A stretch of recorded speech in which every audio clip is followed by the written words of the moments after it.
Overlord Volume 1 Prologue and Chapter 1. The knight in full plate armor stood before the girl and her little sister, his sword raised high. His blade gleamed in the sun, and he poised himself, ready to end their lives in a single merciful stroke. The girl squeezed her eyes tightly shut and bit her lower lip. She had never asked for this. She had been forced into her present circumstances. If only she had some strength, she might have resisted the enemy in front of her and fled. However, the girl did not have that strength. Thus, there could only be one outcome to this situation. That would be the girl's death, at this very place. The longsword fell. And yet there was no pain. The girl gingerly opened the eyes which had been squeezed shut. The first thing she saw was the suddenly motionless long sword. Then, she saw the sword's owner. The knight in front of her was frozen in place, his eyes looking somewhere off to the girl's side.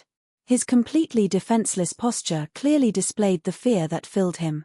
As though drawn by the knight's gaze, the girl could not help but turn and look in the same direction as him. And so, the girl gazed upon despair. What she saw was darkness.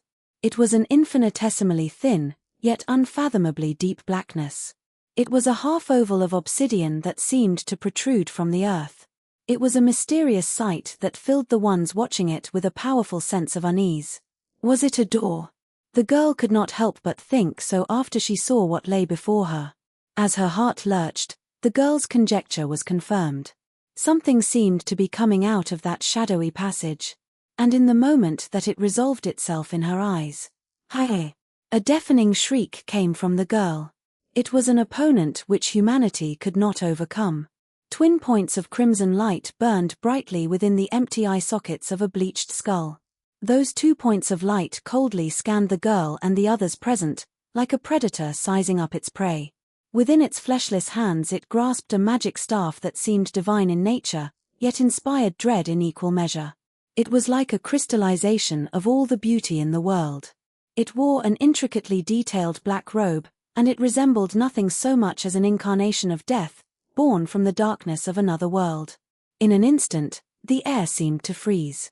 It was as though time itself had stood still in the wake of a supreme being's advent. The girl forgot to breathe, as if the sight had stolen her soul away.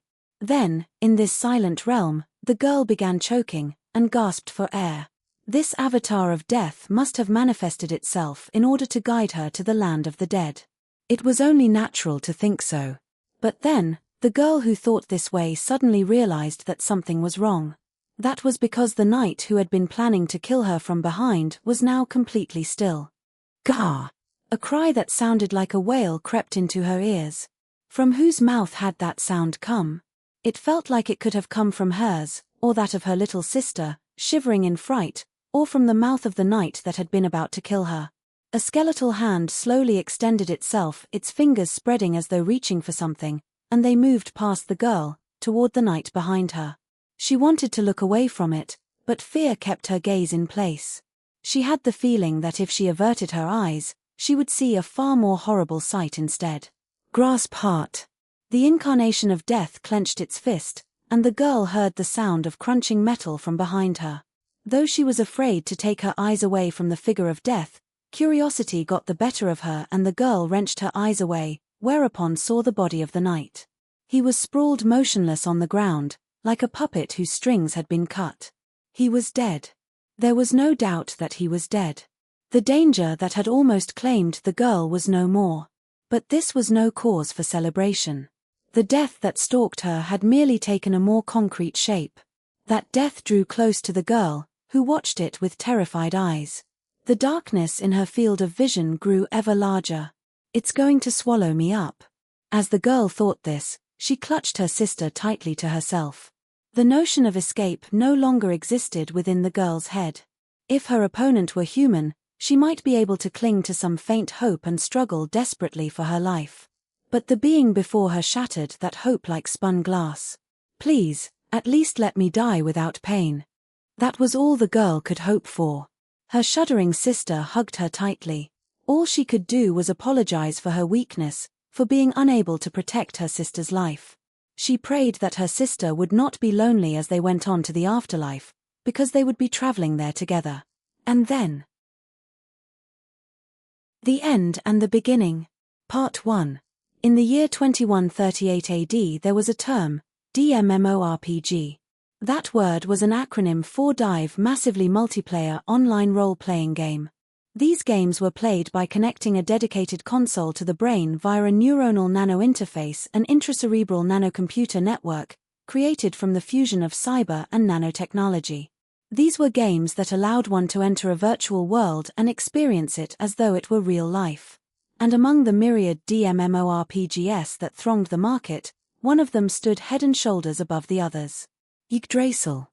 This game had been painstakingly developed and released 12 years ago, in 2126. Compared to other DMMO-RPGs of the time, Yggdrasil's selling point was player freedom. It had over 2,000 basic and advanced job classes. Every class had a maximum of 15 levels, and so in order to reach the overall level cap of 100, one would need to take at least 7 different classes. However, players could take as many classes as they wanted as long as they met each class's prerequisites. A player could even take 100 classes at level 1 each, although that was very inefficient. As such, in this system, it was virtually impossible to make identical characters unless one was deliberately trying to do so. In addition, one could use various creator tools, sold separately, to fully customize one's armor, weaponry, flavor text, appearance, and other cosmetic settings. A vast playing field awaited its players.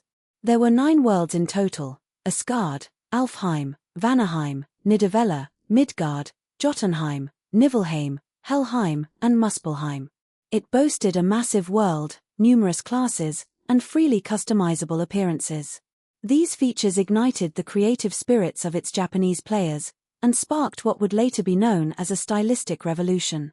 So popular was it that whenever the word DMMO-RPG was mentioned in Japan, listeners would immediately think of Yggdrasil.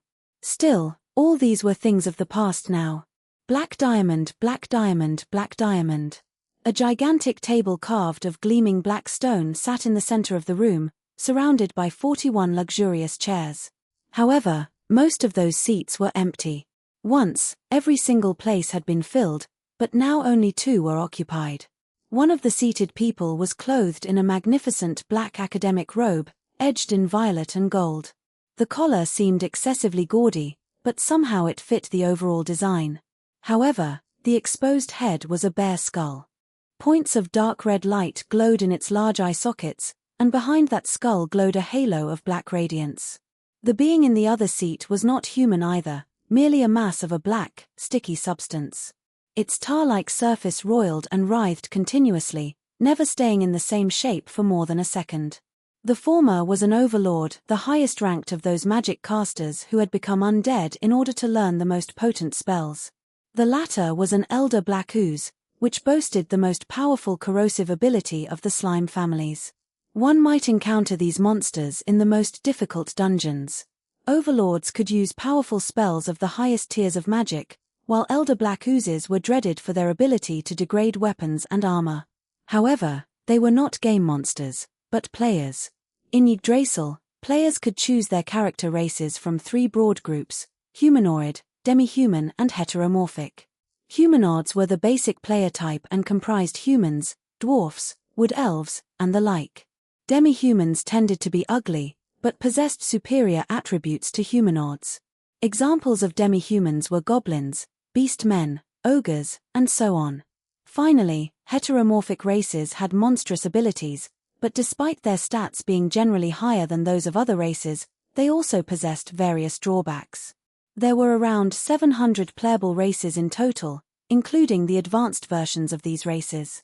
Naturally, the Overlord and Elder Black Ooze were among the high-tier heteromorphic races that were playable. The Overlord, who was speaking at the moment, did not move his mouth. That was because even the most advanced DMMO-RPGs of the time still could not overcome the technological hurdle of properly modeling the changes on a character's face in response to emotions and speech. It's really been a while, Hero-san. Although this is the last day of Yggdrasil, I didn't expect you to show up. Indeed it has, Momonga-san. The 2 of them spoke with the voices of grown men, but compared to the voice of the former, the latter's words lacked force, or perhaps it could be said that they lacked energy. You stopped coming online after you changed your job IRL, so how long has it been? About 2 years. Seems about right. Whoa, it's been so long, this is bad. I've been doing so much overtime recently that my sense of time is starting to go weird. That's really bad, right? Are you okay? My body. Well, it's a mess. I haven't had to see a doctor yet, but I'm almost there. It's really bad. A lot of times, I feel like I want to run away from it all, but then I think about how I need money to live and then I go back to work like a whipped slave. Ooh. The Overlord, Momonga, lowered his head in an I can't take it gesture. That's terrible. As though following up on Momonga's comment, Hero delivered a grim monologue, his words laced with an unimaginable reality. The two of them griped loudly about the foolishness they encountered in their working lives. Subordinates who did not know how to report, communicate, and discuss things, spreadsheets that changed by the day, scoldings by their superiors for not meeting various KPIs, working late every day until they could not go home, gaining weight because of their irregular lifestyles, and the increasing amounts of medicine they had to take every day. Hero's grievances burst forth like a broken dam, and Momonga lent his ear to him. A lot of people were averse to discussing reality in a virtual world. It was fairly normal for people to not want to talk about their offline lives in a game. However, this was not so for the two of them. The guild they belonged to, a group that was founded and managed by players. Ainz Ooal Gown had 2 conditions that each of its members had to fulfill. The first was that everyone had to be a working member of society. The other was that they had to play heteromorphic characters. Because of these rules, the topics they discussed often revolved around their jobs in the real world. Any member of the guild would field these questions and, as such, the conversation between the two could be considered standard fare for the guild. After about 10 minutes, the torrent of words that flowed from Hero dwindled to a trickle. I'm sorry for making you listen to my whining. I can't complain much IRL. The place corresponding to Hero's head seemed to sway, as though he were bowing in apology. Thus, Momonga replied. Don't worry about it, Hero-san. I made you come online despite you being busy, so listening to your complaints is only expected. I'll hear you out, no matter how many you have. Hero seemed to have recovered some of his old energy, and with a somewhat more energetic laugh, he replied. I'm grateful for that, Momonga-san. I'm glad I could meet a friend after signing on. I'm very happy to hear you say that too. Although it's about time for me to log off. Hero's tentacle waggled in mid-air, as though he were operating something. Indeed, he was operating a menu. You're right, it is getting pretty late. I'm sorry about this, Momonga-san. Momonga sighed gently, as though he didn't want Hero to sense the regret in his heart. Well, if it's like that, then it's a shame. Time flies so fast when you're having fun. I really did want to stay with you to the end, but I'm about to fall asleep. Well, you do sound pretty tired. Then, you should log out soon and have a good rest. I'm really sorry, Momonga-san. Although, how long do you plan to stay, guild leader? I intended to stay on until I was automatically logged out once the servers shut down. Since it's still a ways off, maybe someone might come by in the meantime. Is that so? Still, I really didn't expect this place to be so well preserved. At this moment, Momonga was grateful that he had no way to show his expressions. If he did, Hero would probably have seen his face twist up. Even then, his voice would betray how he truly felt, so Momonga kept quiet, in order to suppress the feelings surging up within him. He had worked hard to maintain the guild precisely because he had built it up along with everyone else, but hearing words like these from one of his guild members sparked a mix of complicated emotions in his heart. However, these feelings dispersed like mist as Hero continued. Momonga-san, you must have kept the guild going as its leader so we could come back to it at any time. Thank you very much. It was a guild built by everyone, so it's my job as guild master to keep things going so that the members can come back at any time. Yes. We had fun with the game because you were our guild master, Momonga-san. I hope that when we meet again, it'll be in Yggdrasil too. I haven't heard anything about a second game, but like you said, I'd be glad if we could meet like that. I'll look forward to it. I'm having trouble staying awake. I think I'll log off first. I'm glad I could meet you in the end. Good night. Momonga wanted to say something, but he hesitated for a moment, and then he spoke. I was very happy to meet you too. Good night. A smiley appeared near Herohero's head. Since characters in Yggdrasil could not express emotions through their facial expressions, they used emoticons instead. Momonga worked his control interface, and produced a similar smiley. Herohero's last words were, "Let's meet up again somewhere." And so, the last of the 3 guild members to come online tonight vanished. Silence descended once more. It was as though nobody had ever been here in the first place. Nothing was left behind. Momonga looked at the place where Herohero had been sitting, and he muttered the words he wanted to say. Today's the last day of the game. I know you're tired, but we'll never have a chance like this again. Why don't we stay together until the end? Of course, there was no response, because Herohero had already returned to reality. Ha! Momonga's sigh came from the bottom of his heart.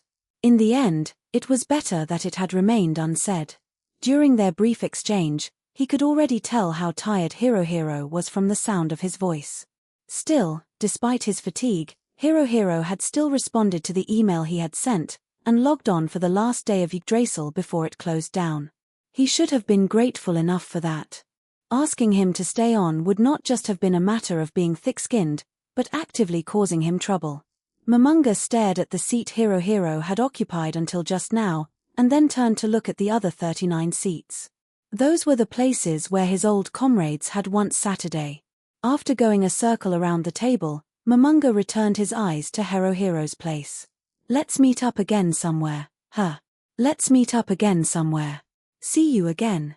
He had heard these words several times before, but they had never come true. Nobody had ever returned to Yggdrasil. When and where will we meet again? Momonga's shoulders shook violently, and the words he could no longer hold back exploded forth. Are you kidding me? He pounded the table as he shouted.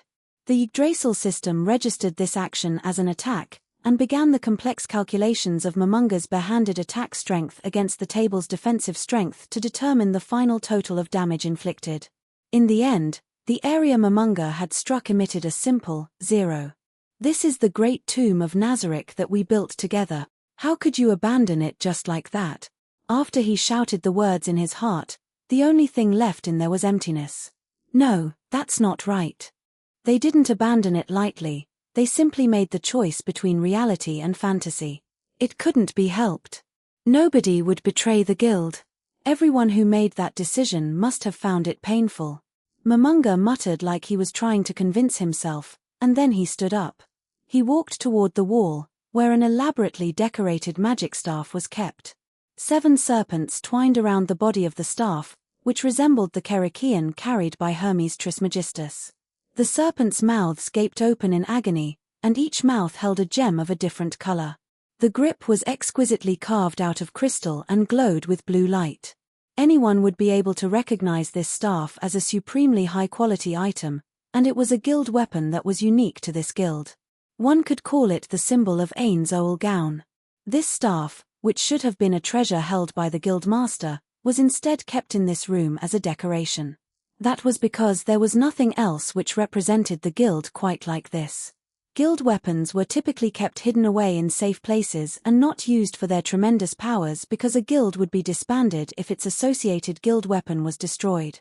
Even Ainz Ooal Gown, a guild which existed at the peak of Yggdrasil, was no exception to this. This was the reason why the weapon had been kept here, and Momonga had never touched it, despite the fact that it had been tailor-made to complement his abilities.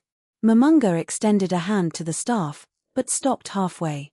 This was because at this moment, in the last few minutes before Yggdrasil shut down for good, he realized that soon the glorious memories he had made with his comrades would be lost forever, like tears in rain. The confusion he felt over this made him hesitate as he struggled to come to a decision. Everyone had adventured every day, with the sole purpose of assembling the guild weapon. Back then, they had held contests to see who could collect more raw materials more quickly, and there had been many disputes over the appearance of weapon. But slowly, after everyone's opinions were gathered, the weapon gradually took shape. That period of time had been the prime of Ainz Ooal Gown, when all his glorious memories had been made. People had dragged themselves online after a grueling day at work, others had argued with their wives because they played until they neglected their families, and some even laughed and said they had taken special leave to stay home from work and log onto the game. There were times when they had spent entire days doing nothing but talking about silly things for amusement. There were times when they would draw up plans for adventures, and times when they went looking for treasure. They had also mounted raids on enemy guilds' home bases and laid siege to their strongholds. Once, they had been attacked by a world-class enemy, an immensely powerful, hidden boss monster, and the guild had nearly been destroyed as a result. They had also discovered many previously unknown resources, and they had placed all sorts of monsters in their guild base in order to eliminate invading players. However, 9 of them were left as of today. Of the 41 members of the guild, 37 of them had quit. The other 3 were still registered as members of the guild, but Momonga had already lost count of the number of days since they had last come here. Momonga opened a system console and connected to the developer's website to inspect the official guild rankings. Right now there were just under 800 guilds in Yggdrasil. In the past, they had ranked as high as the 9th place, but now, as of the last day of the game, they were in the 29th place. At their lowest, they had fallen to 48th place. The reason why their ranking had not fallen even further was not because of Momonga's efforts, but because of the items left behind by his former comrades. One could call this a hollow shell of a guild, a relic of past glories. This was the incarnation of those days. This was the staff of Ainz Ooal Gown. He did not want to let this weapon and its memories of their golden days stay here to be a painful reminder of the past. Yet, contrary thoughts wormed their way through Momonga's heart. Ainz Ooal Gown had always decided things by use of a majority vote. Momonga might have been the guildmaster, but his job was mainly communicating with people and doing other minor tasks. Because of that, now that there were no other guild members present, for the first time, Momonga thought to exercise his powers as the guild's leader. This is a pretty sad state of affairs. Momonga muttered to himself as he operated his player console. He intended to equip himself in the gear that best suited the leader of a top-tier guild. Yggdrasil's equipment was classified according to how much data each item possessed. Items with more data were ranked higher. From the lowest to the highest rank, they were low class, middle class, high class, top class, legacy class, relic class, legendary class and, what Momonga was currently selecting, divine class. On his 10 bony fingers he wore 9 rings, each with a different ability. Then there was the matter of his necklace, his gloves, his cape, his shirt, and his circlet, all of which were divine class items as well. If they had a price, it would be a jaw-dropping one. The flowing robe which covered his torso was grander than the one he had worn earlier. A red and black aura rose slowly from beneath his feet, and at a glance it seemed extremely ominous. This aura was not the result of any skill Momonga activated. It was simply because there had been extra room in the robe's data capacity, so the special effects data for a disaster aura had been added into it. Touching that aura would not cause any harm. In the corner of Momonga's vision, he could see various indicators which showed his stats increasing. After changing out his gear, the fully equipped Momonga nodded, satisfied that he looked the part of the guild's leader. Then, he reached out and grasped the staff of Ainz Ooal Gown. As Momonga grasped the staff of Ainz Ooal Gown, it radiated a nimbus of reddish-black light. Tormented faces occasionally coalesced out of the roiling light, and then they crumbled and vanished again. They looked so realistic one could almost imagine them wailing in agony. I wonder if they went overboard with the details. The staff that had been made but never used had finally found its way into its rightful owner's hands, in the twilight hours of Yggdrasil. Momonga rejoiced as he saw his parameters rising rapidly, but at the same time he felt sad. Let's go, symbol of the guild. Or no, my symbol of the guild. Part 2. Momonga left what was known as the Round Table Room. Guild members had a ring reserved for their use. Anyone who wore that ring would automatically appear in this place when they logged into the game, barring special circumstances. If any guild members returned, they would do so in this room. However, Momonga knew that the other members of the guild would not be coming back here. In the last few minutes of the game, The only player who remained in the gigantic Great Underground Tomb of Nazarick was Momonga himself. Momonga suppressed the emotions that were rising like a tide, and walked through the halls. This place was like a castle built of alabaster, a magnificent world suffused with a regal atmosphere. If one raised their head to look to the ceiling, they would see crystal chandeliers hanging from the ceiling at fixed intervals, radiating a warm light. The broad hallways had brilliantly polished stone floors, which reflected the light from the chandeliers in a way that made it seem like twinkling stars were embedded in its surface. If a visitor opened the doors on both sides of him, his attention would be captivated by the decadent furnishings within. A third party observing this scene would probably be staring in awe. The much-hated Great Underground Tomb of Nazarick had once been attacked by the largest invading force ever assembled in the game's history. 8 guilds banded together with their allies to bring a force of over 1,500 players, mercenaries, and NPCs to bear on Nazarick, but in the end, they had been miserably defeated. That legendary dungeon was now reduced to this. Black diamond, black diamond, black diamond. The Great Underground Tomb of Nazarick had once been a 6-floor dungeon, but it had been dramatically altered after Ainz Ooal Gown took control of it. Currently, it was a 10-floor dungeon, and each floor had its own unique theme. The first to third floors were modeled after a tomb. The fourth floor was an underground lake. The fifth floor was a frozen glacier. The sixth floor was a rainforest. The seventh floor was a sea of magma. The eighth floor was a wasteland. And the ninth and 10th floors were the realm of the gods, in other words, the home base of Ainz Ooal Gown, which had ranked among the top 10 of Yggdrasil's thousands of guilds. Black diamond, black diamond, black diamond. The sound of Momonga's footsteps and the tapping of his staff rang through this holy sanctuary. After turning several corners in these vast hallways, Momonga saw a woman in the distance, heading in his direction. She was a sensual beauty, whose lush, golden hair grazed her shoulders. She was dressed in a long, elegant maid's outfit, with a large apron. She was roughly 170 centimeters tall, with a slender build. Her ample bosom looked like it would burst out of her bodice at any time. Her overall appearance was attractive and gave the impression of being graceful and kind. As the two slowly approached each other, the maid darted to the side of the hallways and bowed deeply to Momonga. In return, Momonga raised his hand in acknowledgement. The maid's expression remained as it was, and she kept the same smile on her face from just now. In Yggdrasil, facial expressions did not change, but this girl was slightly different from player characters with their unchanging expressions. This maid was a non-player character. She was not controlled by the game, but by a set of AI routines. Simply put, she was a mobile doll.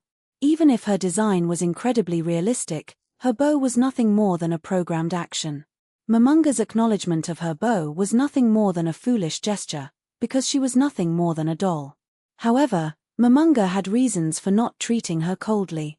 There were 41 made NPCs in the Great Underground Tomb of Nazarick, each with their own unique design.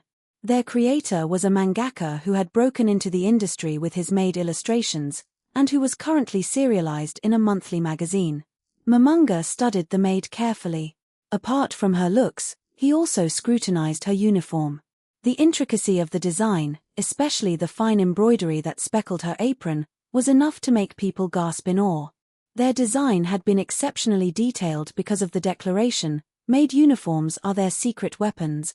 Momonga couldn't help but feel nostalgic as he remembered the complaints from the other guild members who had helped with the design.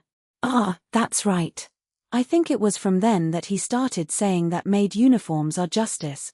Come to think of it, I think the manga he's drawing now has a maid as a main character. Do his assistants cry when he goes overboard on the designs? Ah, Whitebrim-san." The maid's AI routines had been programmed by Herohiro-san and 5 others. In other words, this maid was the personification of his past friend's hard work. He could not simply ignore her without feeling bad about it. After all, this maid was also a part of the glorious history of Ainz Ooal Gown. Just as Momonga was contemplating these matters, the maid raised her head, as though she had spotted something, and tilted her head in surprise. The maids would do this if anyone lingered around them for longer than a certain period of time. As Momonga searched through his memories, He could not help but be impressed by Hero's elaborate programming. There should have been other hidden poses programmed into them as well. Momonga wanted to see them all, but time was very tight. Momonga glanced at the translucent watch on his left wrist and checked the time. As he thought, there was no time for him to spend waffling around. "Thank you for your hard work." Momonga walked past the maid after that painful farewell. As he passed the maid, there was no response, but that was only to be expected. Still, even if she did not reply to him, Momonga still felt that it had to be said, because it was the last day of Yggdrasil. Momonga continued forward, leaving the maid behind. After a while, a gigantic staircase appeared before Momonga's eyes. It was wide enough that over 10 people could walk down it side by side, arms outstretched, with no problems. A luxurious red carpet lay on the steps. Momonga slowly descended the stairs, until he reached the lowest floor, the 10th floor of the Great Underground Tomb of Nazarick. The place where he had arrived was a large receiving room, with several figures within. The first to enter Momonga's line of sight was a distinguished old gentleman in a butler's outfit. His hair was pure white, even the beard and moustache near his mouth. However, the old man's back was ramrod straight, like a sword forged of steel. His face was deeply wrinkled and gave onlookers the impression that he was a kind and gentle person, but his keen eyes were like those of an eagle sizing up its prey. There were 6 maids standing behind the butler. However, these maids were different from the one Momonga had met earlier, in looks and equipment. The maids wore gauntlets and greaves of gold, silver, black, and other colored metals. Their armor was designed to look like the outfits of maids in manga. They did not wear helmets, but instead white headdresses. In addition, every girl was armed with a different weapon. They were the very picture of battle maids. Their hairstyles were also varied. They wore their hair in buns, ponytails, long and straight, French curls, and so on. The one thing they had in common was that every single one of them was attractive. The exact way in which they were attractive also varied within them. One was sporty and athletic, one resembled a demure Japanese maiden, one of them had a seductive allure, and so on. These girls were NPCs, but they were distinctly different from the other maids, who had simply been designed for entertainment. Their purpose was to defend against invaders. In a game like Yggdrasil, guilds enjoyed several benefits if they possessed a guild base of castle tier or higher. One of these was NPCs for base defense. The NPCs that the Great Underground Tomb of Nazarick could field were undead monsters. These automatically spawning NPCs, or pop monsters, had a maximum level of 30. Even if they were destroyed, after a while they would respawn on their own, at no cost to the guild. However, players could not customize the AI and appearances of these pop NPCs. As such, they were hardly useful in deterring intruders, who were universally players. There was also another type of NPC, the ones designed from the ground up to their maker's satisfaction. If a guild possessed a castle-grade guild base, the owning guild would be allowed 700 levels to be distributed between any number of NPCs they wanted. Because the highest level in Yggdrasil was 100, by those stipulations, a guild could make 5 level 100 NPCs and 4 level 50 NPCs, or any combination thereof. When designing an original NPC, one could customize weaponry and other equipment in addition to clothing and appearances. As a result, one could create NPCs that were far stronger than the automatic spawns and place them in key locations. Of course, not every NPC had to be designed for battle. A certain guild which called themselves the Kitty Kingdom fielded no NPCs other than cats or cat-related creatures. In this way, each guild could freely determine their unique style. Yumu.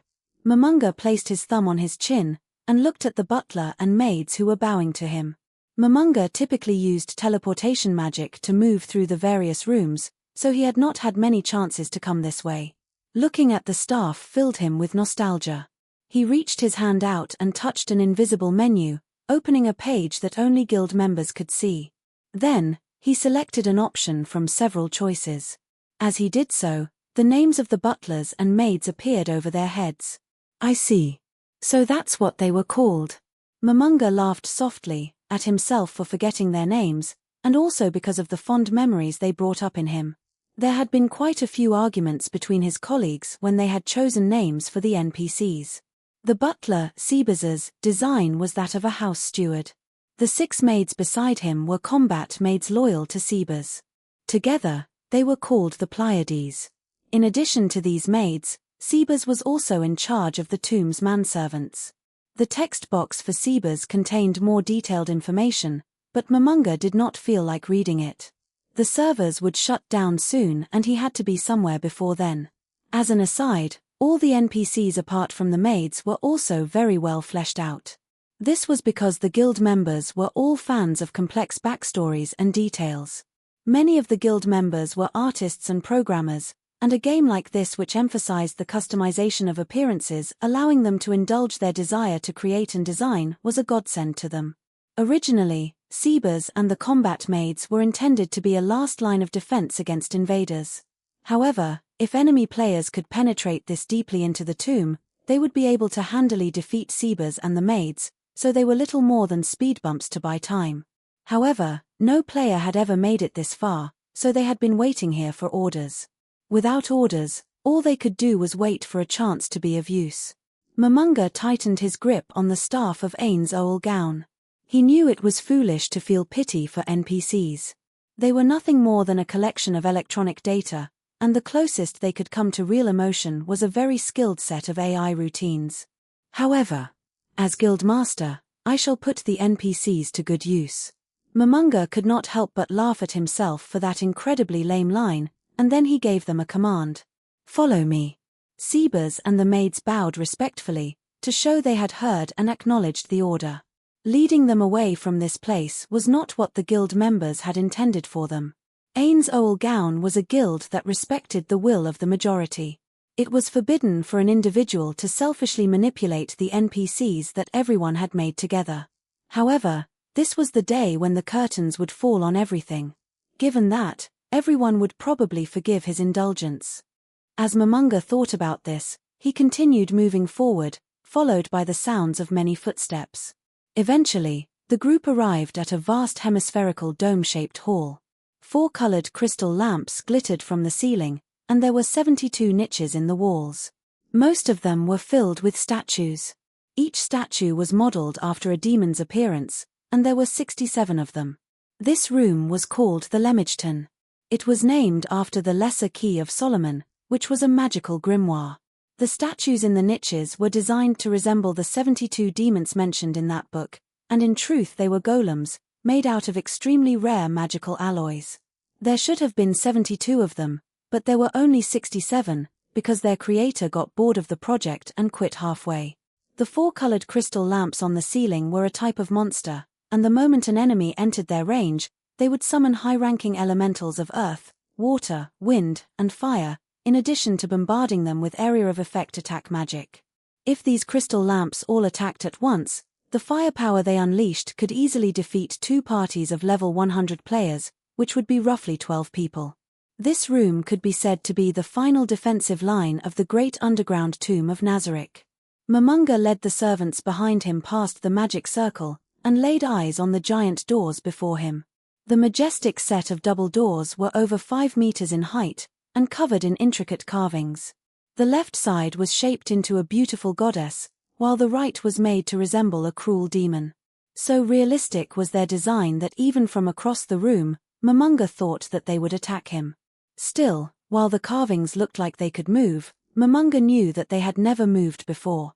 Since they made it all the way here, we should gather in glory and welcome these brave heroes. Let others slander us as they will, but we shall welcome them proudly and openly, like the magnanimous lords that we are.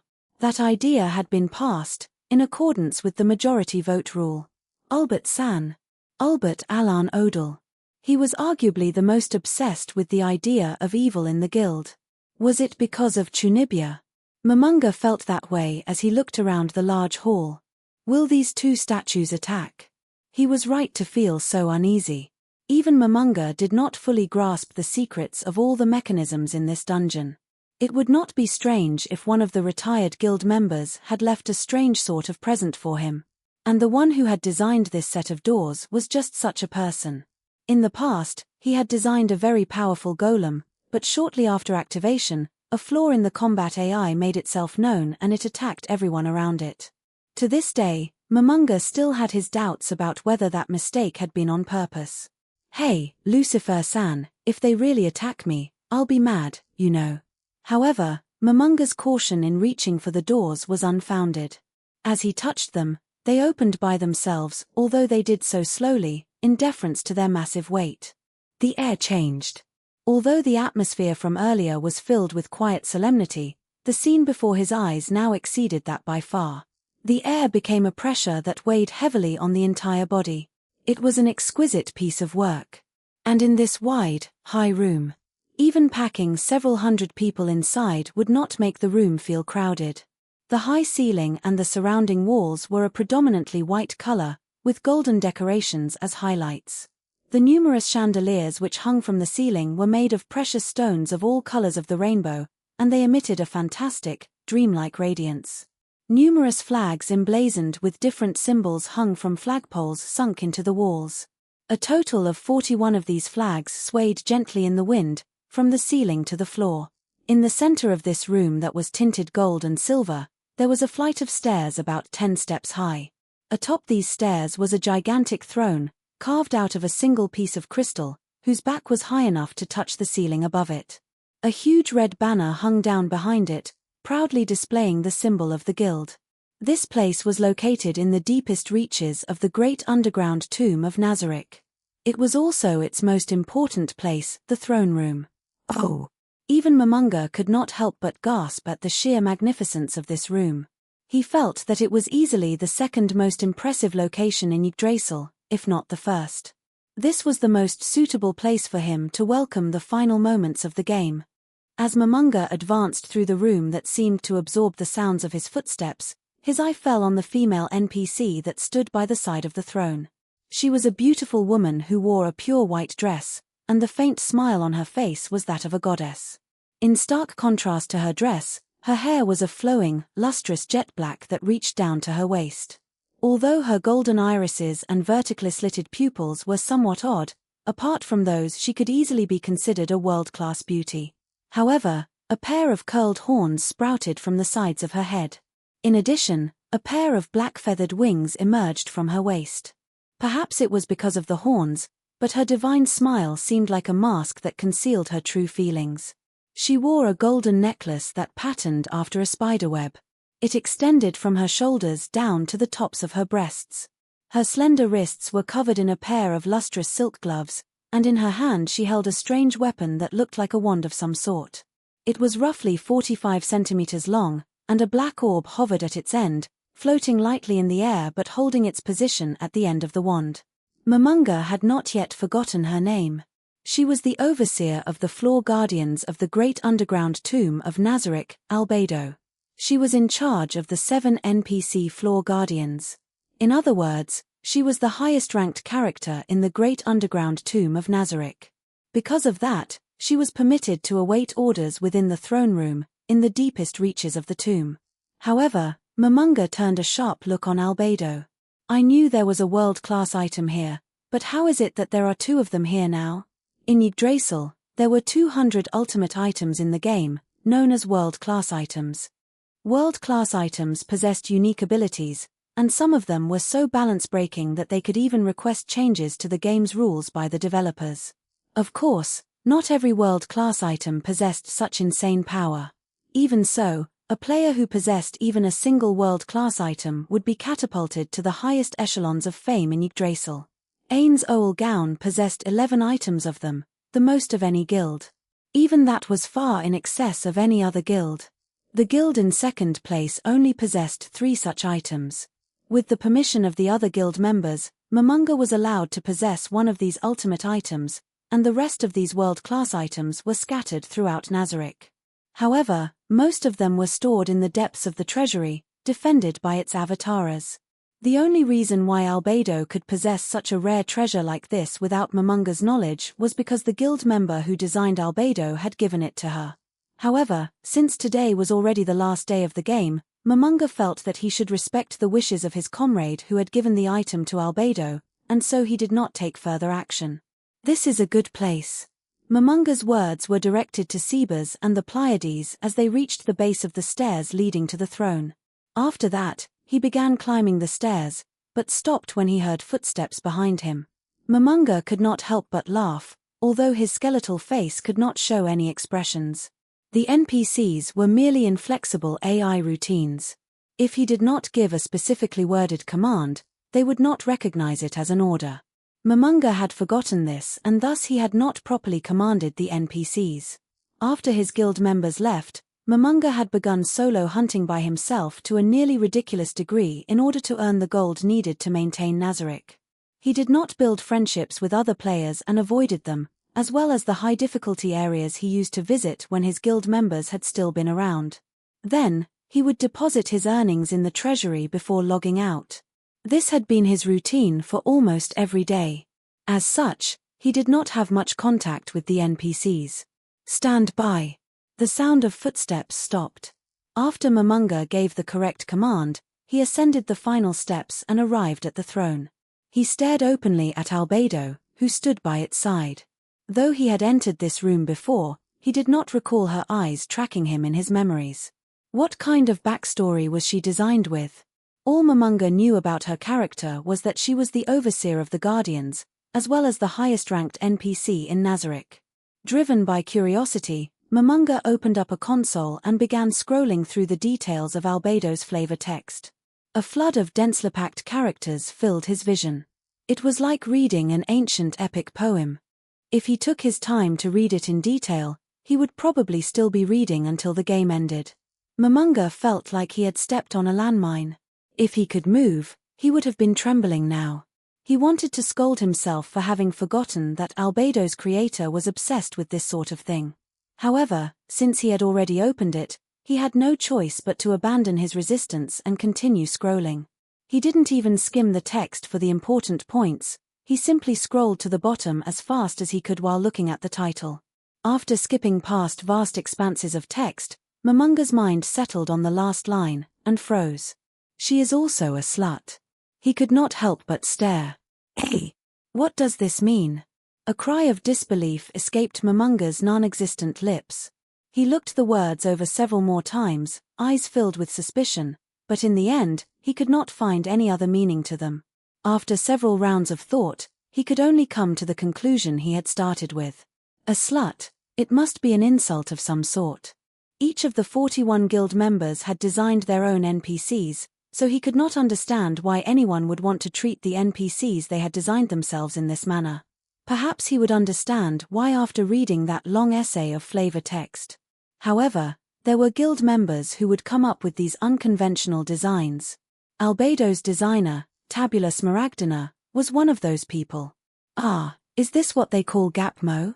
Tabula-san, even so. Isn't a backstory like this far too much? Momonga could not help but think that. All the NPCs made by everyone were an inheritance of the guild. Designing the highest-ranked NPC Albedo in this manner made him think that Tabula Smaragdina was beyond saving. Yumu. Would it be fine to change an NPC's backstory based on a personal decision?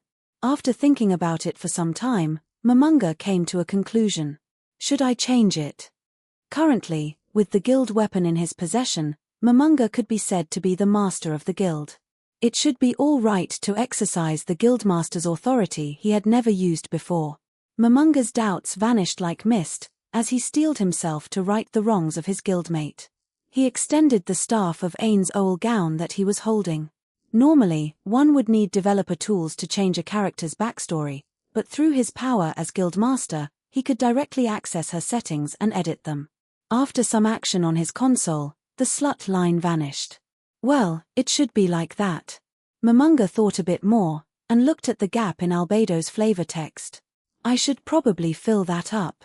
This feels a little silly. Although he was laughing at himself, he still typed out a few words on the console keyboard. The words formed a sentence. She loves Momonga. Ooh, how embarrassing. Momonga covered his face with his palm. It felt as though he were designing his ideal girlfriend complete with love events for himself, which embarrassed him so much that his heart began pounding. Although he wanted to rewrite it again out of shame, in the end he changed his mind and decided against it. The game would end soon, after all, and his shame would vanish with it. Besides, the sentence he added matched the gap left by the deleted sentence exactly. It would be a shame if he deleted it and left an empty space again. Momonga sat on the throne, scanning his surroundings with eyes filled with satisfaction and a little embarrassment. He noticed that Sebas and the maids were still standing by in a dormant state. It seemed a little lonely, and a little odd, to have them standing motionless like that. I think there was a command for that. Momonga recalled the words he had heard before, and extended a hand before lightly bringing it down. Kneel. As one, Albedo, Sebas, and the 6 maids fell to one knee in obeisance. Good. Momonga raised his left hand to check the time. 23 hours 55 minutes and 48 seconds. He was just in time. In all likelihood, the GMs were probably flooding the public channels and setting off fireworks. Momonga, who had put his heart and soul into this place and cut off all contact with the outside world, was unaware of that. Momonga leaned against the back of the throne, and slowly raised his head to look at the ceiling. He believed that even on the last day of the game, some invaders might come to Nazarick. He would wait for them. He would accept any challenges in his position as guild master. He had sent emails to all the guild members, but only a few had come. He would wait for them. He would welcome his comrades back in his position as guild master. A relic of the past, Momonga sank into thought. Although the guild now was just an empty shell, he had enjoyed his time with it. He turned his eyes to look at the huge flags hanging from the ceiling. There were 41 of them in total, the same number as there were guild members. Each of them displayed the personal symbol of each guild member. Momonga extended a bony finger and pointed to one of them. Mine. Then, he turned his attention to a nearby flag. That flag represented one of the strongest players in Ainz Ooal Gown, in all of Yggdrasil. He was the one who had started the guild, and the one who had gathered the original 9. Touch me. The symbol on the next flag he pointed to belonged to the oldest member of Ainz Ooal Gown, who was a lecturer in a university in real life. Shijuten Suzaku. His finger moved faster than before as he shifted to the flag which belonged to one of the 3 female members of Ainz Ooal Gown. Ankoro Mochimochi. Momonga fluidly recited the names of the various symbols' owners: Hiro Hiro, Peroroncino, Buku Buku Chagama, Tabula Smaragdina, Warrior Takamikazuchi, Variable Talisman, Genjiro. It did not take long for him to name all 40 of his former comrades. Their names were still branded deeply in Momonga's brain. He sprawled tiredly on the throne. Yeah, it really was fun. Even though the game did not have any subscription fees, Momonga had still spent a third of his monthly salary on it. It was not because his salary was high, but because he had no other hobbies, so he funneled all his income into Yggdrasil. There was a cash gacha in the game where players could pay for a chance to win a prize. Momonga spent nearly his entire bonus on it, and barely managed to get a rare item out of the experience. When he heard that one of his guild members, Yamaiko, had won that item for the cost of a lunch, Momonga had been so envious that he wanted to roll around on the ground. TL note: gachas are slang for game-based lotteries or lucky draws. They're named after gashapons, which are coin-operated vending machines which randomly dispense a prize. Because almost all of Ainz Ooal Gown's members were productive members of society, most of them were willing to spend money on this hobby, and among them Momonga was one of the bigger spenders. He was probably one of the top few on the server. That was how dedicated he was. Adventuring was fun, but his greatest joy was found in playing with his friends. To Momonga, whose parents had passed away and who had no friends in real life, the guild Ainz Ooal Gown was a shining memory of the good times he had had with his friends. And now, this guild would disappear. His heart was filled with regret and reluctance. Momonga gripped the staff of Ainz Ooal Gown tightly. He was just an ordinary salaryman, and he lacked the financial power or connections to change that fact. He was just another player who could only watch the closing time as it approached. The time on his watch read 23:57. The server would shut down at midnight. There was little time left. The virtual world would end, and he would have to go back to reality the next day. That was only natural. Nobody could live in a virtual world, which was why everyone had left, one by one. Momonga sighed. He had to wake up at 4 tomorrow. He had to sleep the moment the servers shut down in order not to affect the next day's work. 23 hours 59 minutes and 35 seconds, 36, 37. Momonga set his watch to count out the seconds. 23 hours 59 minutes and 48 seconds, 49, 50. Momonga closed his eyes. 23 hours 59 minutes and 58 seconds, 59. The countdown finished. He waited for the curtains to fall on his fantasy world. He waited for the automatic logout. Midnight, 1, 2, 3. Chem. Momonga opened his eyes. He had not returned to his familiar room. This was still the throne room in Yggdrasil. What's going on? The time was right. He should have been forcibly logged out by the server shutdown. And 38 seconds.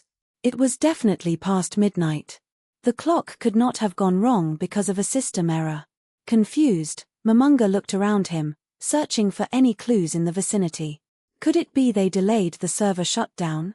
Or had they extended play time as a form of compensation?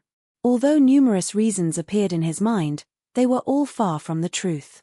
However, the most likely reason was that an irresistible force had cropped up and extended the server shutdown time.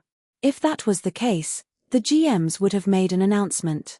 Momonga hurriedly worked to reopen the message panel he had closed, and then he stopped halfway. There was no command console.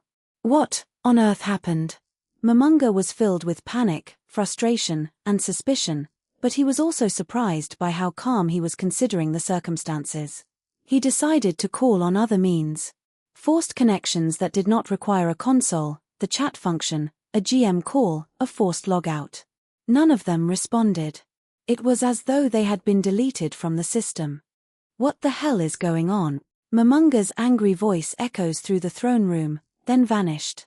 Today was the last day of Yggdrasil, yet all these things were happening on a day that should have marked an end to the game. Was this some kind of prank they were pulling on the players?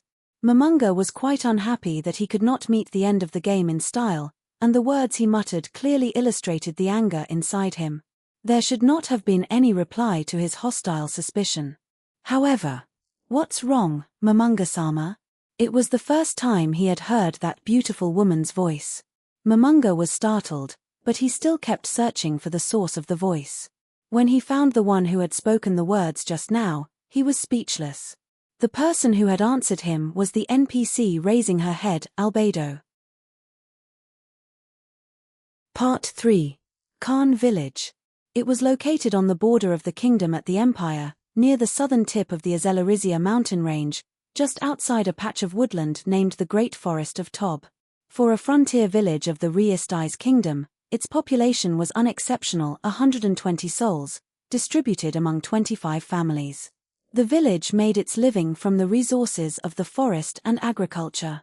Apart from doctors and herbalists who came to collect herbs, the only visitors to the village were the yearly tax collectors.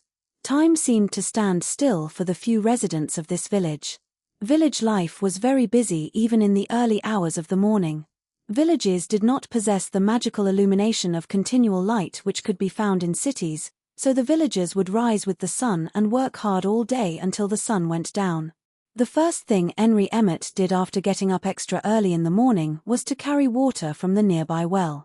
Hauling water was a woman's job, and once she finished filling the big water tank in the house, that chore was complete. By this time, her mother would have prepared breakfast for their family of 4. Breakfast was barley or wheat porridge, as well as cooked vegetables. Sometimes, they would have dried fruit as well. After breakfast, she would tend the fields with her parents. Her 10-year-old sister would go into the forest to gather firewood or help with the field work. When the bell in the middle of the village square, rang to signal noon, everyone would break for lunch. Lunch would be black bread baked several days before, as well as soup with some shredded meat jerky sprinkled in. Field work would resume after lunch, and when the sun set they would return home for dinner. For dinner, they would have the same black bread that they had for lunch, as well as bean soup. If the village's hunters managed to bag any prey, they might be able to get some meat to go with their dinner. After dinner, the family would gather around the light of the hearthfire to take care of household chores, such as mending worn or damaged clothes. They would go to sleep around 8. The girl Henry Emmett was born 16 years ago and had become a part of the village since then. She had lived these days all her life. In her heart, she wondered, how much longer will these unchanging days continue? Today was no different from any other. After waking up, Henry went to the well to carry water. After filling her buckets at the well, she would need 3 trips to fill the house's water tank. Yosh Tilda. Henry rolled up her sleeves, exposing her untanned skin, which was pale and stood out. Long years of farm life ensured that although her arms looked slender and frail, they were actually very strong, with just a hint of muscle on them. The filled buckets were very heavy, but Henry hoisted them up like she always did. If the buckets were bigger, I could make fewer trips. Wouldn't that make things easier? Then again, if the buckets were bigger, I probably wouldn't be able to lift them. As Henry thought about that issue on her way back home, she heard a sound and turned to look at it. There was tension in the air over there, and the seeds of fear began sprouting in her heart. Her ears seemed to pick up something like wood being broken, and after that, a scream. It sounded like a strangled bird, but there was no way it could be a bird's call. A chill ran down Henry's spine. Unbelievable. There must be some kind of mistake. It couldn't be a human's voice. She tried to erase her unease with these thoughts, and then they vanished. She had to run to the source of the scream, because it was coming from the direction of her home. Henry cast aside the water buckets. She could not run while carrying that heavy burden. Although she nearly tripped over her long skirt, she managed to keep her balance by some stroke of luck. The sound rang through the air once more. Henry's heart lurched in her chest. There was no mistake about it, it was a human scream. She ran, and ran, and ran. Henry could not recall going faster than this in her life. She was running so fast that her legs were about to tangle each other up.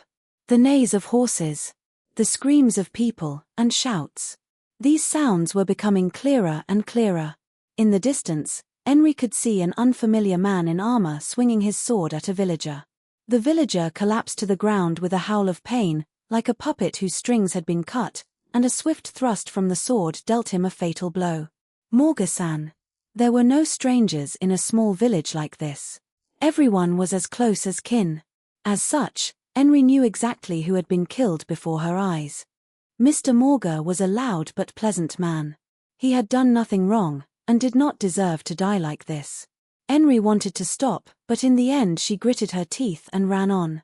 The distance that felt fairly close while carrying water now felt like an endless stretch. As the sounds of shouts and cursing filtered into her ears, she finally saw her home before her. Dad. Mom. Nemu. Henry opened the door as she shouted for her family. She found 3 familiar faces with unfamiliar looks of fear. They were motionless. However, when Henry opened the door and entered, their faces softened, the fear replaced by relief. Henry, are you all right? Her father hugged her in his strong arms, which were brawny and tough from field work. Ah, Henry. Her mother's gentle arms embraced her. Good, Henry's back, then we'd better flee too. The Emmett family was in grave danger. They had stayed at home because they were worried about leaving Henry behind, and so they had missed the best chance to escape. The threat to their lives would be catching up with them any moment now. As she thought about that fear, it became a reality. Just as the family was about to run, a human figure appeared in the house's doorway. The man, silhouetted by sunlight, glittered. He was a fully armored knight whose breastplate bore the insignia of the Baharuth Empire. He held a long sword in his hand. The Baharuth Empire was a neighbor of the Riesti's kingdom, and the two of them had waged frequent wars against each other. Until recently, the flames of war were mostly limited to the region around the fortress city of Irantal, and had not spread to this village. However, the quiet life they had enjoyed would end here. Henry could feel the man's cold eyes on her from between the vision slits of his helmet, as though he were counting up how many people were in Henry's family. It frightened her. The knight clenched the gauntlet holding his sword, and a creaking sound came from where metal rubbed against metal. And then, just as he was about to enter the house. Whoa! Nu! Her father lunged at the man, tackling him out of the doorway and out of the house with his momentum. Hurry up and run! Damn you! Blood streamed from a small cut on her father's face. He must have gotten hurt while bull-rushing the knight. Henry's father was rolling around as he grappled with the knight on the ground. The knight grabbed the hand of Henry's father, which was holding a knife, while he in turn kept the knight from drawing his short sword. The sight of blood on the body of one of her family members made Henry's mind go white. She wavered over whether to help her father or run away. Henry. Nemu. Her mother's shouts returned Henry to her senses, and as she looked at her mother, she saw the older woman shaking her head, with a heartbreaking expression on her face. Henry grabbed her little sister's hand and ran after her mother with big strides. Guilt and hesitation clawed at her heart, but in the end, she knew they had to flee into the great forest of Tob. The neighing of horses, angry shouts, the clash of steel, and the stench of burning flesh. All these assaulted Henry's ears and nose from the direction of the village. Where had it come from? Henry ran with all her might as she tried to make sense of matters. When fleeing to an open space, she had to make her body as small as possible, or hide in the corners of houses. The violent beating of her heart chipped away at the fear that threatened to freeze her body solid. In addition, the small hand she held in her spurred her on. Her sister. Her mother, who was running ahead of her, suddenly froze, and immediately doubled back, her hands frantically gesturing at them to run somewhere else. As Henry realized why her mother would do that, she bit her lip and forced back her tears. She clenched her little sister's hand and ran, trying desperately to get away from there, because she did not want to see what would happen next. Part 4. Is something wrong, Momonga-sama? Albedo kept asking him questions. Momonga did not know how to respond. As it was, there were far too many things he did not understand, so his thought processes short-circuited. Forgive me. Momonga could only stare dumbly at Albedo, who was standing by his side. Are you all right? Albedo's beautiful face drew close to Momonga's as she studied him. A faint fragrance entered his nostrils.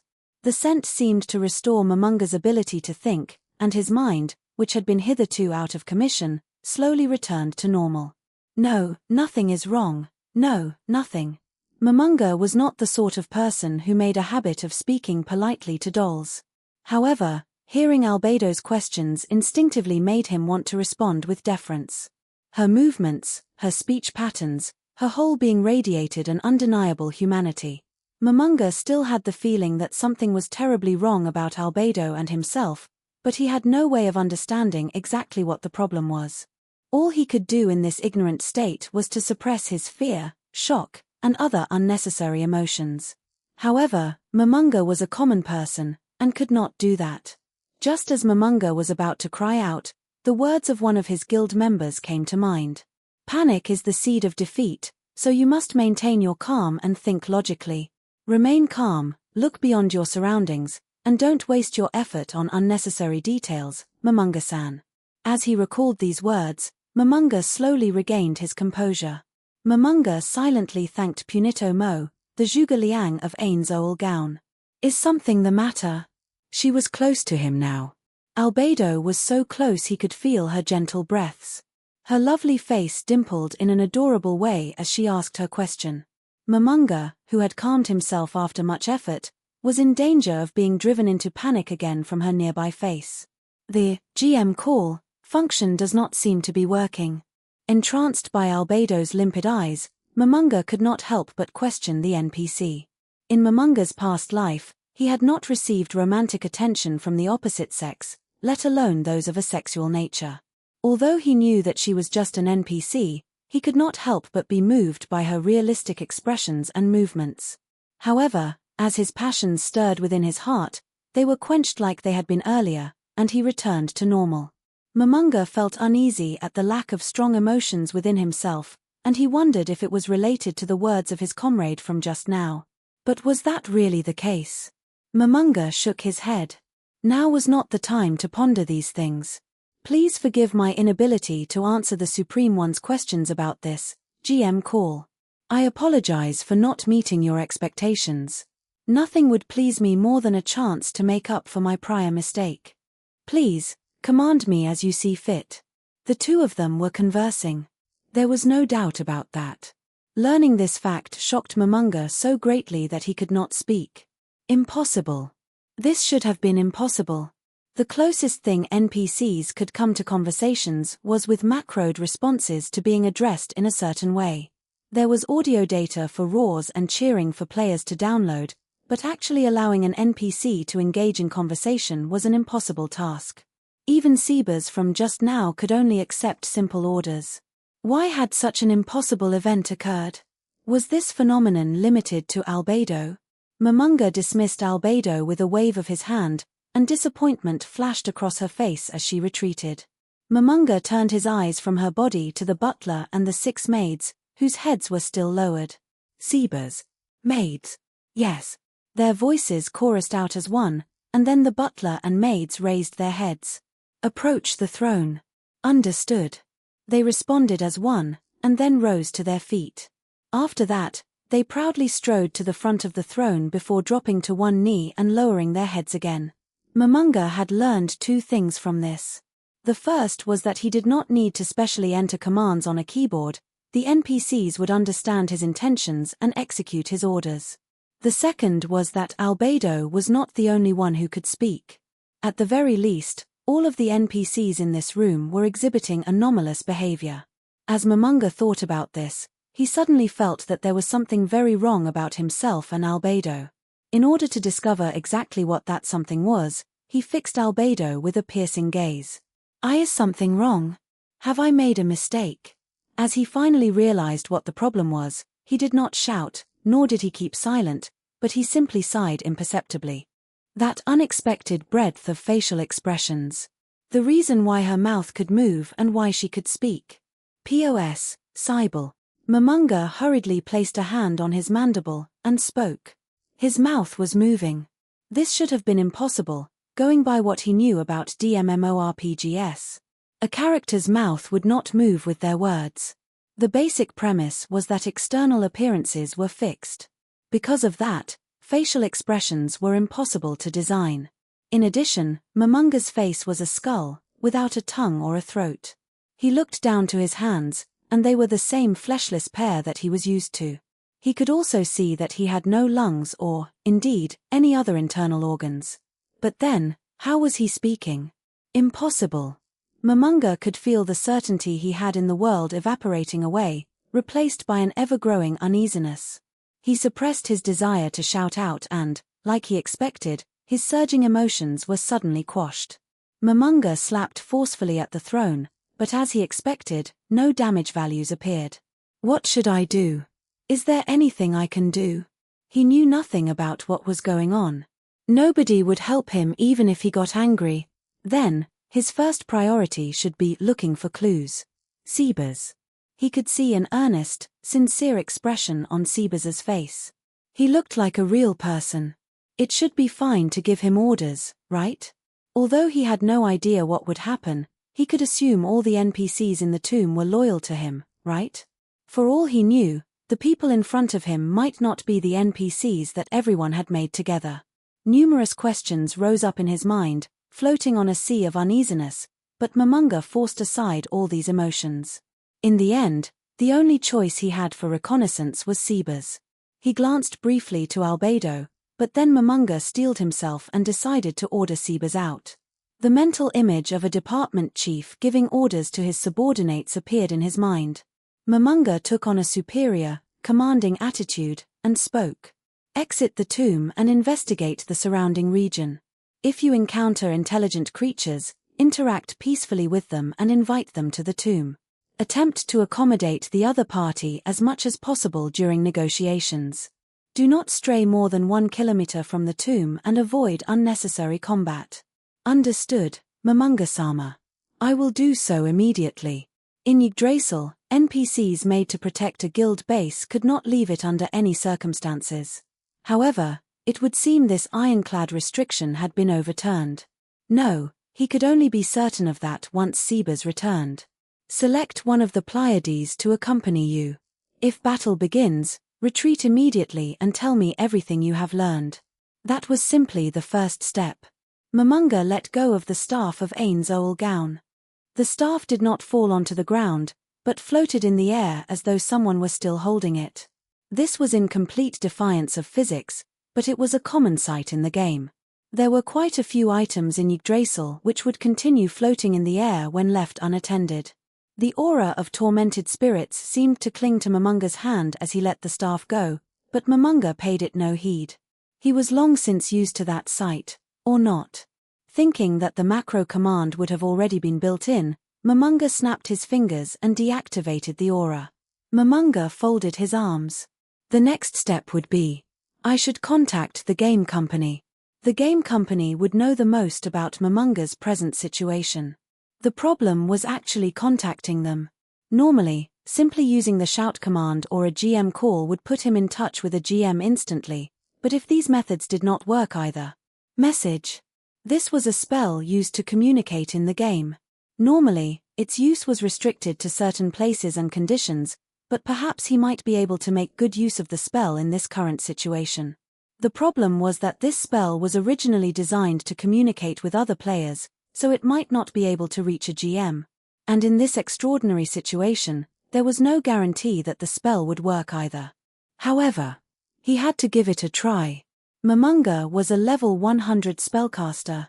If he could not cast spells, his mobility, his ability to gather information, and of course his fighting power would plummet drastically. In these unknown circumstances, he had to verify that he could use magic, and quickly. Now where can I go to test my magic? As Momonga thought about that question, he looked slowly around the throne room and then shook his head.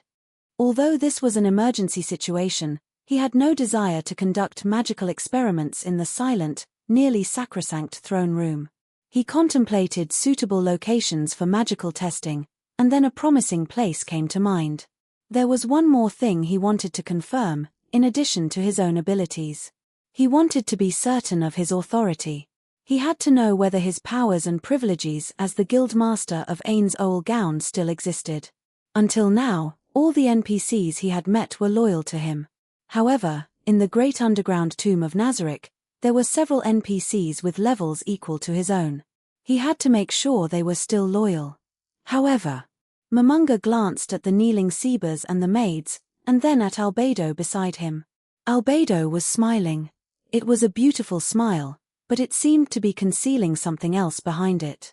As he wondered what that something else might be, unease crept through Momonga. The NPCs were loyal to him, but would they stay that way? If this were in the real world, subordinates would no longer be loyal to superiors who constantly screwed up. Would the NPCs be that way as well? Or was it that once they were programmed to be loyal, they would stay that way forever? If their loyalty to him wavered, how should he regain it? Rewards. There was vast wealth in the treasury. Although it pained him to expend the treasures left behind by his former comrades, they would probably understand if it was for the sake of Ainz Ooal Gown. The question would then be how large of a reward he should give. In addition, was he superior to others by virtue of being higher ranked? But what criteria could he use to quantify his superiority? He was not clear about that yet. He had the feeling that as long as he kept this dungeon going, he would eventually come to understand these things. Or did that mean power? He opened his left hand and gripped the staff of Ainz Ooal Gown that sailed into his grasp. Overwhelming power. The 7 gems set into the staff gleamed brightly, as though imploring their master to use their colossal might. Forget it, I'll take my time to think about that later. Momonga released the staff he held, and the wavering staff fell to the ground as though it were angry at him. In any case, as long as he acted the part of the leader, they would probably not raise their hands against him right away. Be it among animals or humans, enemies would probably not attack if their intended prey did not reveal any weaknesses. Momonga declared in a powerful voice. Pleiades. Other than the maid selected to accompany Sebas, the rest of you will head to the 9th floor and repel any invaders from the 8th floor. Understood, Momonga-sama. The maids behind Sebas acknowledged his orders respectfully. Begin immediately. Understood, my master. Once more the chorus of voices rang out. Sebas and the maids bowed once more to their lord who sat upon the throne, then stood and left simultaneously. The giant doors opened, and then closed again. Sebas and the maids vanished beyond the doors. It was good that they had not replied with a no, or something similar. A great weight seemed to lift off Momonga's chest, and at the same time he looked at the person who had stayed by his side. That person was Albedo, who had stood by, awaiting orders. She smiled, and asked him, then, Momonga-sama, what will you have me do next? Got it. Momonga rose from the throne to retrieve his staff, and as he did that, he spoke. Come to me. Yes. The smiling Albedo drew closer. Although Momonga was wary of the black wand and orb she had been carrying, that caution passed in an instant, and he decided to temporarily ignore its existence. Just as Momonga finished thinking that, Albedo was close enough that he could embrace her if he wanted. She smells nice. Wait, what am I thinking? Momonga cast out the thoughts which had rose up inside him again. Now was not the time for fooling round. He reached out his hand to touch Albedo's. MF. Chem. A pained expression flickered across Albedo's face. Momonga drew his hand away, like he had received an electric shock. What's this? Did I make her feel uncomfortable? Several bad memories ran through his mind, like being hit by loose change that fell from the sky, but in the end Momonga found his answer. Overlords required levels in the Elder Lich racial class, and among the abilities Elder Liches possessed was the ability to inflict negative energy damage on anything they touched. Was that the reason? Although, even if it really was the reason, he still had some questions to ask. In Yggdrasil, the monsters and NPCs that appeared in the Great Underground Tomb of Nazarick would be recognized as belonging to the Ainz Ooal Gown faction. Since every member of the guild was also flagged as belonging to Ainz Ooal Gown, there should be no problems even if they attacked each other. Could it be that she no longer belongs to our guild? Or has friendly fire been enabled? The latter possibility was more likely. With that conclusion in mind, Momonga apologized to Albedo. Forgive me. I forgot to deactivate my negative energy touch skill. Please pay it no heed, Momonga-sama. That damage hardly counted as damage. And as long as it is you, Momonga-sama, I would gladly endure any kind of kia. Is that so? No, I must still apologize. Momonga was caught off guard by Albedo's adorable yelp and the way she shyly covered her face, and his reply ended up being less dignified than he had hoped for. So it was due to the negative energy touch after all. Momonga turned his eyes from Albedo, who was going on and on about how this was nothing compared to the pain of losing her virginity, and began thinking about how to temporarily deactivate the always-on skill, and then he suddenly knew how to do it. To Momonga, who wielded the power of an overlord, it was as simple and natural as breathing. He could not help but laugh at the strange situation he found himself in. After all the shocks and surprises he had received so far, this was hardly worth panicking about. It was frightening how well he had adapted to his condition. I'm going to touch you. After deactivating the skill, he touched Albedo's hand. Thoughts like her hands so slim, her skin so white, and so on raced through his head, but he cast aside these male desires and focused on one thing, the pulse at her wrist. It was there. It was a steady rhythm. Lub-dub, lub-dub. She was a living being, so it was only natural. Yes, she was alive. Momonga released her hand and looked at his own arms. All he saw was an expanse of polished white bone, bereft of skin or flesh. Because he had no blood vessels, he could not feel a heartbeat. Indeed, an overlord was an undead creature, a being that had transcended mortality itself, so obviously it would not have a heartbeat. He shifted his gaze to Albedo. Momonga saw himself reflected within Albedo's moist golden eyes. Her cheeks were pink, probably because her body was rapidly heating up. The changes in her body surprised him. What's this? Is she not an NPC? Is she not pure electronic data? Why does she feel like a real person?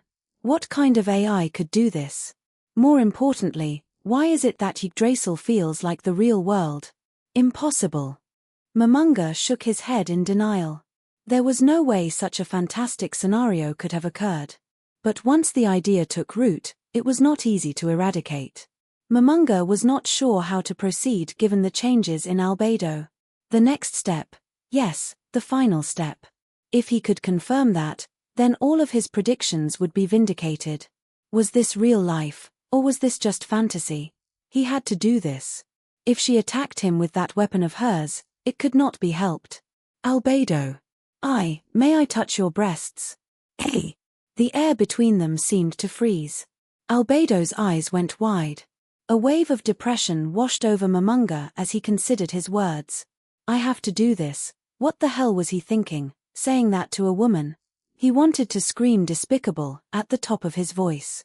Indeed, using one's superior position to commit sexual harassment was the most despicable thing imaginable. But he had no choice. Indeed, he had to do this. As Momonga convinced himself with all his strength, his composure gradually returned to him. Resuming the air of a proper ruler, he continued forcefully. That should be fine, right? It was not fine at all. In contrast to Momonga's nervous request, Albedo seemed to be overflowing with joy. She gave him a glittering smile. But of course, Momonga-sama. Please, help yourself. Albedo straightened herself up, presenting her ample twin peaks for Momonga's inspection. If he still had saliva, he would have swallowed several times by now. Her breasts swelled up through her dress. And now, he was going to touch them. On the other side of his abnormal tension and nervousness, a quiet, calm part of Momonga's brain was observing his own actions. He noted how foolish he was, and wondered why he had thought of this, and why he was still going to follow through anyway. He sneaked a peek at Albedo, and found that her eyes were shining, jiggling her bosom as though to say hurry up and touch me. Not knowing whether it was because of excitement or embarrassment, Momonga steadied his hands with sheer force of will, steeled his resolve, and reached out. The first thing Momonga felt was something hard under the dress, followed by a soft, yielding sensation. Fua. Ha! As Albedo moaned wetly, Momonga completed yet another experiment. If his brain was normal, there were two possible explanations for his present situation. The first was that this was a new DMMO-RPG. That was to say, the moment Yggdrasil had shut down, a new game, Yggdrasil 2, had immediately taken its place. However, in light of this experiment, the probability of that being the case was vanishingly small. This was because our 18 actions were strictly forbidden in these games. Who knew, perhaps even our 15 actions might be banned as well. Violators would be publicly listed on the game's official website, and their accounts would be deleted, or worse. Once the records of these R18 actions were publicly released, they might be punished for damaging moral culture and thus violating the Social Order Maintenance Act. As such, most people would consider these acts off-limits. If they were still in a game world, the company should have made it impossible for players to do such things. If the GMs and the game companies were watching, they would have prevented Momonga from performing lewd actions. However, there was no sign of any resistance or opposition. In addition, one of the fundamental rulings which pertained to DMMO-RPGs was that forcing a player to participate in a game without permission could be treated as a form of cyber-kidnapping. As such, forcing a player to test out a game in this manner was a prosecutable offense, especially if there was no way to force quit the game. It would not be unexpected for a company to receive fines or jail time for such things. If a situation arose where a player was not able to log out of the game, up to a week's worth of game activity could be stored in a legally mandated record, which would make it easy to prosecute the company for their violations of the law. Therefore, if Momonga did not report to work for a week, someone would have found it strange and come to his house to check on him. Then all the police would need to do was to access the records with a specialized console and the problem would be solved. Which company would risk arrest or worse to commit a corporate crime like this? Of course, they could try to muddy the waters by saying this was a closed beta test for Yggdrasil 2, or there were third-party programs used here. But in truth, such a risky matter would have no benefits at all for the game company. That being the case, the only answer for his present circumstances would be that a third party was doing something here, and it had nothing to do with the game company. If that was the case, he would need to throw out all his previous theories and think in other directions, otherwise he would never find the answer. The problem was that he had no idea where to start. And there was another possibility. The possibility that the virtual world had become reality. Impossible. Momonga promptly rejected that idea. How could such an illogical, foolish thing happen? But on the flip side, the more he thought about it, the more strongly he felt it was the right answer. And then, Momonga remembered Albedo's scent. In accordance to the software legislation for virtual reality games, such games were not allowed to provide sensory data for smell and taste. Although Yggdrasil had food and drink items, consuming them was little more than changing a value in the game system. In addition, the sense of touch was heavily limited, in order to prevent confusion with the real world. These limitations meant that VR systems were not very useful for the sex industry. However, none of these limitations were in effect now. Realizing these facts shocked Momonga. Countless questions like, what about tomorrow's work? What'll happen if this keeps up? Flashed through his mind, but then he cast them all to the back of his mind. If this virtual world is just a simulation of the real world, then the quantity of data involved must be unimaginable. Momonga swallowed with a non-existent throat. Though his mind could not comprehend the situation, his heart could. His hands finally left Albedo's ample bosom. He realized that he had been groping her for a long time, but Momonga justified it to himself by saying that he had no choice but to grope her for that long, and it was definitely not because squeezing her supple flesh felt so good that he reluctantly let go of her, or something. Sorry, Albedo. Fua. A sensual moan came from the red-faced Albedo, and he could practically feel her body heat raising the surrounding temperature. After that, she shyly asked Momonga, "Will I have my first time here?" Momonga was caught off guard by her question, and before he could think clearly, he replied, "Hey." His mind was suddenly frozen, and was unable to parse her question. First time? What's that? What's this all about? And why does she look so shy? May I ask how you wish to dispose of my clothes? What? Would it be better if I disrobed myself? Or would you like to unwrap me, Momonga-sama? Or if we did it while I was wearing the dress, afterwards, it would get dirty. No, if you want me to wear this dress, I have no objections, Momonga-sama. His brain finally managed to make sense of Albedo's words. Although, whether there really was a brain under that skull remained to be seen. As Momonga realized why Albedo had this reaction, an immense struggle took place within himself before he finally said, "Enough, that's all for now, Albedo." "Hey, I understand. Now is not the time for, no, there's no time for that sort of thing. My apologies. I allowed myself to be ruled by my desires despite the urgency of the situation." With a swift movement, Albedo made to genuflect in apology, but Momonga stopped her. "No, all this is my fault. I forgive you, Albedo. That aside, I have an order. Please give me any command you desire. Tell the guardians of each floor, with the exception of the 4th and the 8th floors, to meet at the Colosseum on the 6th floor in an hour's time. I will contact Aura and Mare myself, so there is no need to inform them." "Understood. Allow me to repeat the order. Aside from Aura and Mare of the 6th floor, I am to inform all the floor guardians to meet 1 hour later at the Colosseum." "Correct. Go." "Yes." Albedo swiftly departed the throne room. As he watched the retreating Albedo, Momonga let himself sigh, in a way that suggested he was thoroughly exhausted. Once she left the throne room, Momonga groaned painfully. "Oh, what have I done? It was supposed to be a silly joke. If I'd known I wouldn't have done it. I've soiled the NPC Tabula Smaragdina-san created." When he thought about it, there was only one reason why Albedo would react like she had. It must have been when he was editing her backstory, and changed that line to "she is in love with Momonga." That must have been why she acted that way. "Ah, shit." Momonga muttered to himself, thinking about how Tabula Smaragdina had painstakingly created his masterpiece Albedo out of whole cloth, and then someone else had splashed paint all over his work at will, and now she had become like this. The knowledge that he had ruined someone else's hard work made him feel miserable. However, the frowning Momonga, although it could not be seen because he was a skeleton, eventually rose from the throne. Momonga told himself that he had to leave this at the back of his mind. After the important things were taken care of, he could agonize over it later.